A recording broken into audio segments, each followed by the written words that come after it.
ஓம்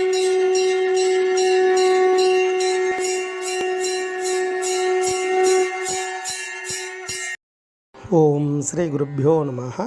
ஓம் come கணபதையே நமஹ. நம்ம ஸ்ரீநிகேதன் வலைதளம் வாயிலாக முருகப்பெருமானுடைய சாஸ்திரநாமத்திலிருந்து தினமும் ஒரு நாமாவளியை சிந்திச்சுருக்கோம். இன்றைய தினம் 845வது நாமாவளியாக ஓம் ஷர்மனே நமஹ.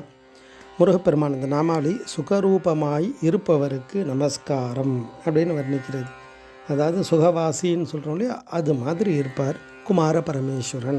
அவரை வழிபாடுறவாளுக்கும் அந்த பாக்கியத்தை கொடுத்துருவார். ஷர்மன் அப்படின்னா சுகம், ஆசி, வீடு இதெல்லாம் அர்த்தமாக கொடுக்கும். சர்மன் அப்படின்றது அந்தணர்களுடைய ஒரு இனப்பெயராக கூட இருக்கும். இந்த இடத்துல சர்மன் அப்படின்னா சுகம், ஆசி, இறைவனுடைய அருளால் எல்லா பாக்கியமும் நமக்கு கிடைக்கும்.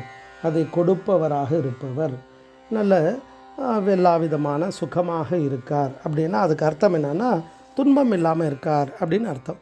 இறைவனுக்கு துன்பம் எப்படி அந்த தூசானது நெருப்புக்கிட்ட போகாதோ அது மாதிரி இறைவன்கிட்ட அந்த துன்பம் கிட்டக்கே நெருங்காது. அப்போ அவர் சுகமாக இருக்கார். அப்போ அவரை வழிபாடு செய்கிறவாளுக்கும் எல்லா பாக்கியத்தையும் கொடுத்துருவார்.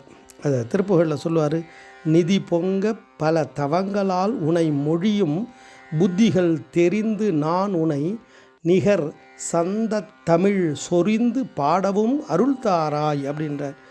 அப்போ இறைவனை வணங்கிறதுக்கு பல வழிகள், அதில் தவங்கள் செய்ய செய்ய செய்ய நமக்கு என்ன கிடைக்கும்னா இறைவனுடைய பெரும் ஆற்றல் வெளிப்படும் நம்மக்கிட்டேருந்து. அதுதான் நிதி பொங்க அப்படின்றார்.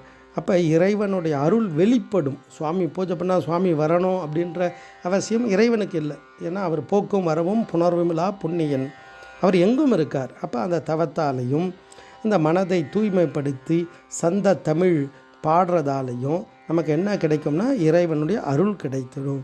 அப்போ இறை அருள் கிடைத்ததுன்னா எல்லா துன்பங்கள்லாம் விடுபட முடியும். மோட்சத்தையே தந்துடுவார். அப்படின்னா நமக்கு இந்த பூமியில் என்ன வேணுமோ எல்லாத்தையும் தானாக கொடுத்துருவார்.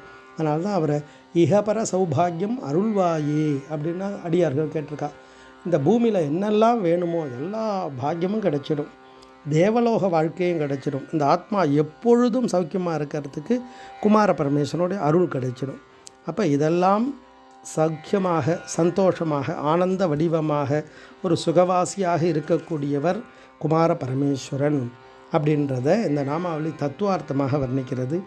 ஓம் ஷர்மனே நமஹ. ஸ்ரீ குருப்பியோ நமஹ. ஓம் சும் சுப்பிரமணியாய நமஹ.